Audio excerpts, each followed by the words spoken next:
Okay. Well, I'll just go ahead and start then.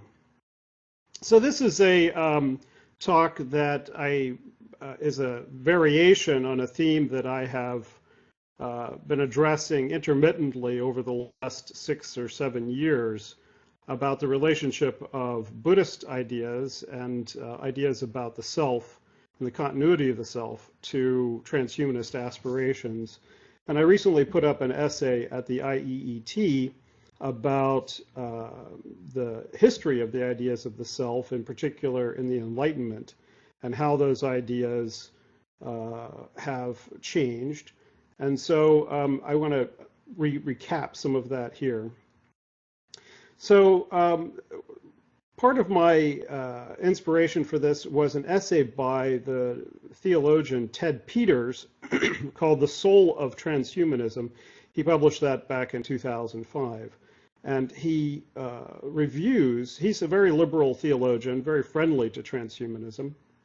And in this essay, he's trying to parse his disagreement with what he considers to be actually unorthodox and non-creedal views of substance dualism within Christianity, and his own view, and then what the transhumanist view is, and what the distinctions might be. So he talks about 6 different views that I want to briefly review of what the soul might in fact be. So the first view is the view of substance dualism, and I think this is what most theists, most people who consider themselves believers in souls believe in. They believe, like Hindus, that the soul pre-exists the body and survives the body, that there's some kind of essence of you, of the self, that is supernatural and is not a part of the body. And a second view, so this first view, substance dualism, Ted says, is not, in fact, creedal. It's not a part of traditional Orthodox Christian belief. So, for instance, at the beginning of Genesis, God breathes life into Adam. Adam's soul. If I can interrupt, James, if you switch your webcam on, we can also see you. Okay, will do. So at the beginning of time, Adam has life breathed into him. His soul didn't pre-exist his body. But a second view that has been more common in Christianity, and which Ted feels has some creedal support, is the notion that there's the body, then there's the soul, which is the mind or the brain, and then there's the spirit, some kind of supernatural essence, and that one of the purposes of baptism, he says, is to replace the human spirit with the divine spirit. A third view, he says, is emergent dualism. So this is a more modern view, which tries to argue that there is, in fact, a supernatural spirit or soul, and that it's emergent from the brain, that you need a brain to have it, you need a body to have a soul, and it may survive the body, but that you don't have one before you get a body, that the soul emerges from having had a body. Now, more materialist ideas of the soul, there's non-reductive physicalism. So in that view, the soul and the mind cannot be reduced to the brain, but without a body, there is no soul. So there's no soul before the body, and there's no soul after the body. And therefore, the resurrection of the body at the end of time for the judgment, for Christians at any rate, is very important, because the resurrection of the body would also be the resurrection of a soul. Then Ted's view, I think, is closest to theological materialism, that the soul is a conscious physical brain's attunement to God.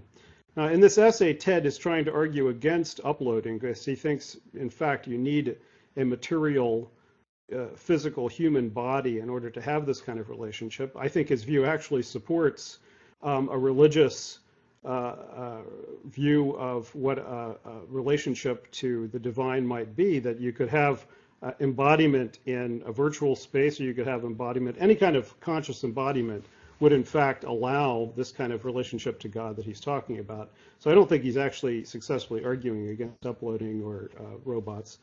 But at any rate, and then he tries to argue against atheist materialism, which is what I think most of us, as Julia just indicated, hold. Now, in the Enlightenment, one of the projects of the Enlightenment was to try to make the argument for a society in which rational, autonomous, continuous citizens, consumers, and people who made contracts with one another could create a new society. And the fundamental unit of analysis of that society is the individual. So for Hobbes, for instance, individuals, we start with individuals. Why do individuals have an interest in sacrificing for the state? It's because we need mutual security. And so we create a state in order to have mutual security. The ideas of the rights of man and the bills of rights are central to the notion that the individual needs protection from the authority of the state. And when we get to ideas like John Stuart Mill's of utilitarianism and liberty, the idea is that the goal of society should be to give individuals as much freedom to pursue their own ends to maximize social happiness. John Locke's ideas and reflections on the self have often been seen as a touch point, a beginning point for this kind of liberal individualism. And it's a bridge from theological materialism to atheist materialism. Locke argued that God had the power to make thinking matter, that we didn't need to postulate a supernatural soul, that matter could itself be thinking. And he also thought, if you think that God can make thinking matter, then obviously God could also put together all the atoms that made up your body at the end of time. But he said, well, that's probably not something that God's going to do.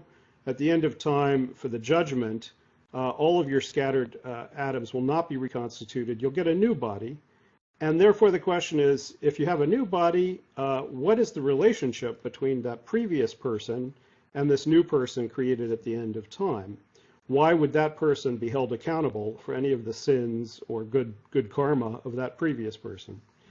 And so he said the bridge between those two is that God will give that new body memory of the self that they used to be. And that subjective identity will allow the accountability at the resurrection, at the judgment, for all souls. So he says, to find wherein personal identity consists, we must consider what person stands for, which is, I think, a thinking, intelligent being that has reason and reflection, and consider itself as itself, the same thinking and being in times and places. So this is the core idea of personhood becoming central to the Enlightenment. The notion of subjective personhood is central.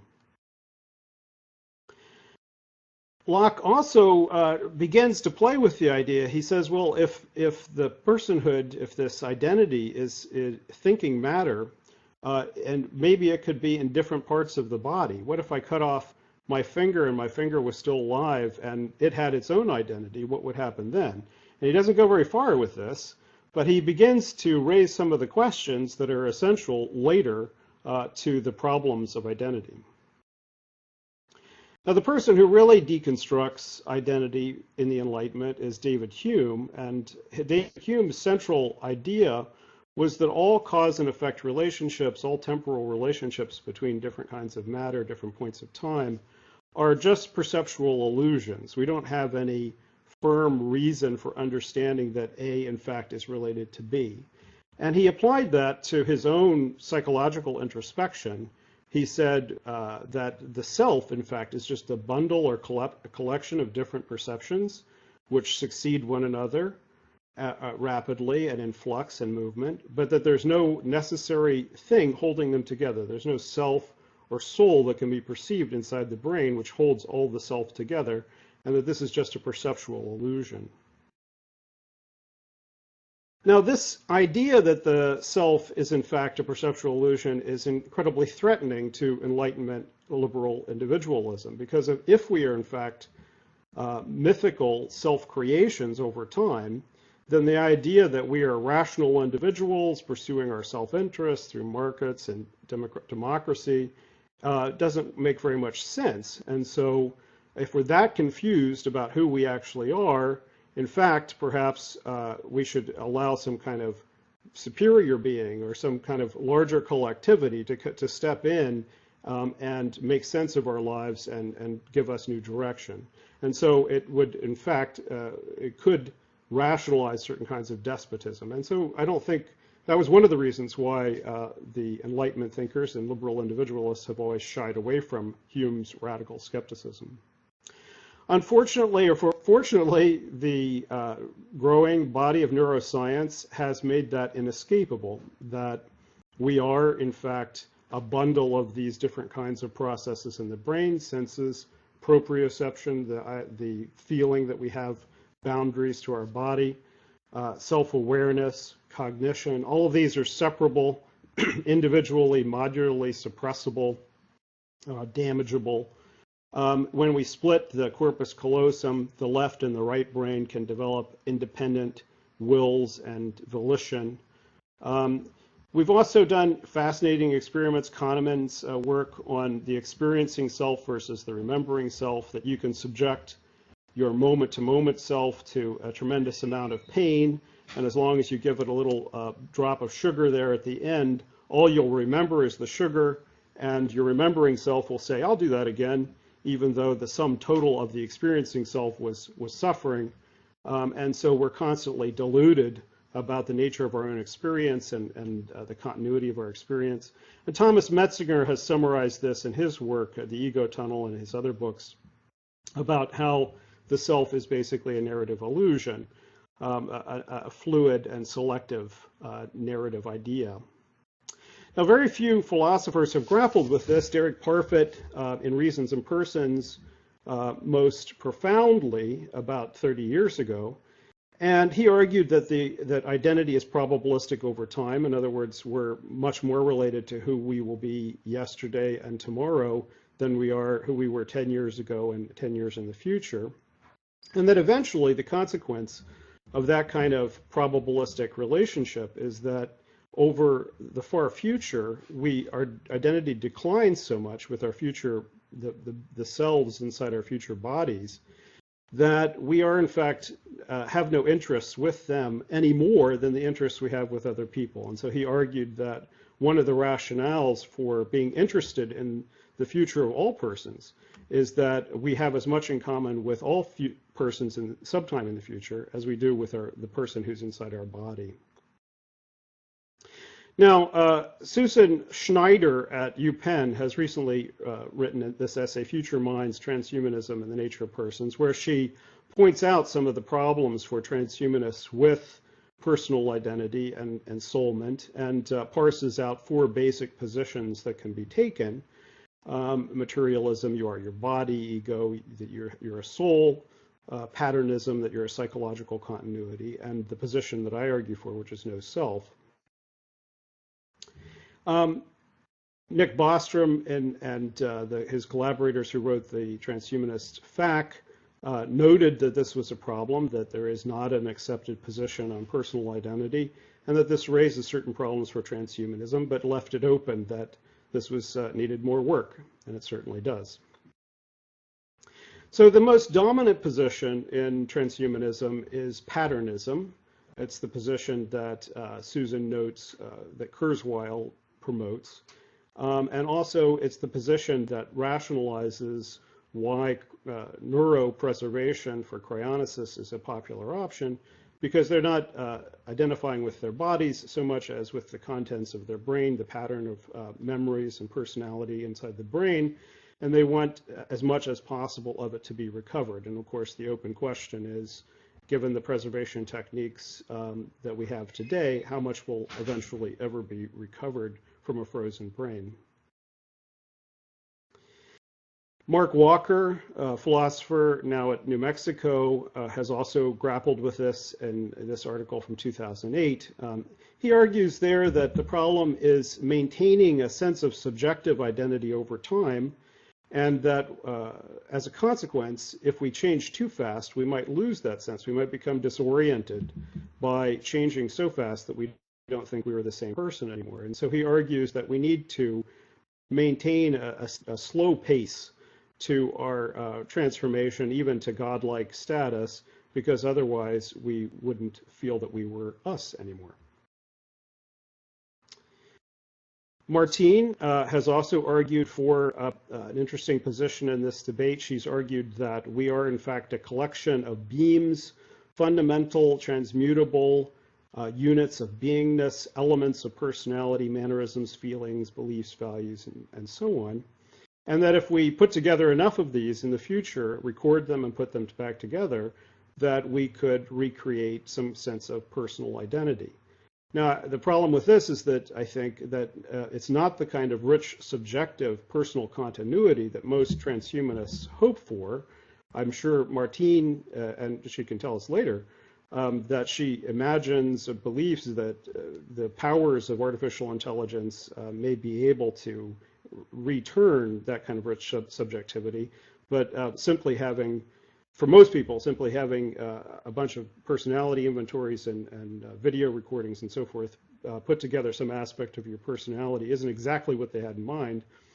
And it also raises this question again of the multiplicity or the recombinant nature of the self. What if I'm change my mind over time? What if which is the true self, the self that held one belief or the self that held another?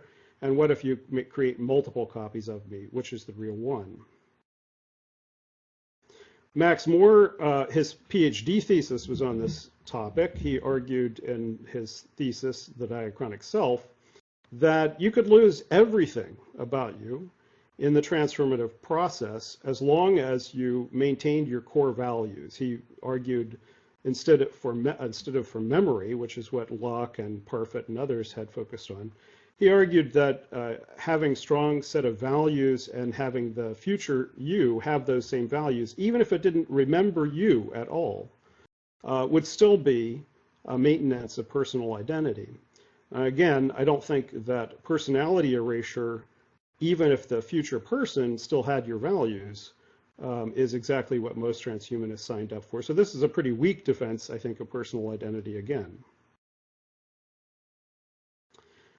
Robin Hanson points to some of the problems of personality copying when he talks in his essay, If Uploads Come First, about who would own your stuff. If you go into a virtual space as an upload and start copying yourself and have 1,000 copies, would all of them own your stuff? Would you have to split it up with everybody? And so this idea of property, which at least for the Lockean side of the debate is pretty important, is very problematic. And David Brin's book, Kiln People, deals with some of that as well.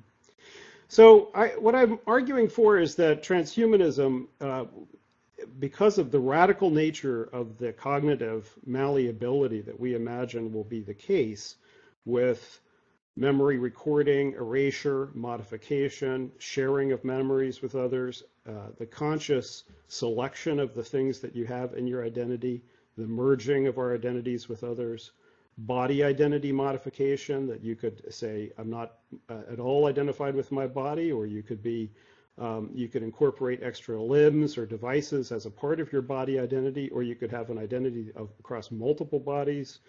And also the suppression, selection, and enhancement of our values. We could say, well, I'm not happy that I'm not as compassionate as I'd like to be, so I'm going to suppress all of my selfish values and move towards a completely compassionate personality.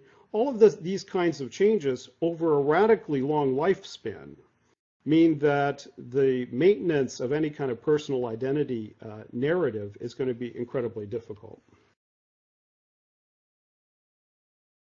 So I think that the result is that we're coming to the close as, well, whether you believe in the singularity or not, but at some point with these kinds of changes, we're coming to the close of the era of liberal individualism. And we have to begin to figure out what kinds of moral and political accommodations, psychological accommodations we can make to live in a future in which the illusory nature of the self has become inescapable. So part of that will be that there's going to be an incredible amount of anomic disorientation as people begin to feel, who am I if I can change all these things about myself? We already are facing some of those questions in questions over criminal liability, if we know that the idea of free will is often a partial truth or a fiction altogether. And I think that there may be some appeals of collectivism, as people may have worried in the past about the decline of liberal individualism, that the Borgian idea may have some appeal. But I offer that the Buddhists have been thinking about this for a long time and have a notion that you can have a post-self society that is in fact enriching. However, I point you to Nick Bostrom's anxiety about a post-self society, or a society that radically transforms the self, as an existential risk. He actually has written in 2004 that such a society would in fact be an uninhabited society, a society that has lost all sense of continuity with our human ideas and values. All the kinds of beings that we care about even remotely would have vanished, and the catastrophe would be such that a world would not even contain the right kind of machines, the ones that are conscious and whose welfare matters. So against that, I offer that the Buddhist no-self idea means embracing the reality of a constantly changing and illusory nature of self, and that it can be liberating to do so. And that we can use, even when we've embraced this illusory nature of the self, we can use self-concepts, and in fact we have to use self-concepts to live our daily lives and to communicate with other people, but at the same time recognizing their fundamental emptiness and narrative structure. Some of the ways in which we would continue to use them and just acknowledge that we need to make arbitrary limits around them is property, legal liability, contracts. So, if I do copy myself, who gets to own my stuff? We have to make that decision. And whatever decision we make is relatively arbitrary, but we can still make decisions about that. Am I still married to my wife if I completely wipe all my memories of my marriage out of my head, and so forth? So the end of this process, I hope, will be what I think of as a new enlightenment, an enlightenment chastened by letting go of some of the illusions that our enlightenment forebears had about the continuity, autonomy, the supernatural nature, for many of them, of the self, of the soul, letting go of that and embracing the perhaps personal immortality is an illusory goal, and that perhaps this also means that there's no identity rupture between humanity and post-humanity, talking about humanity as having an identity as illusory as talking about individuals as having an identity. And it means embracing a reality of our continual self-imagination, which I'm sure you all, is a language that you all would find resonant, even if you don't yet buy the argument that there is no self. And then the question is, to what ends? What will this new post-self humanity try to do in its new future?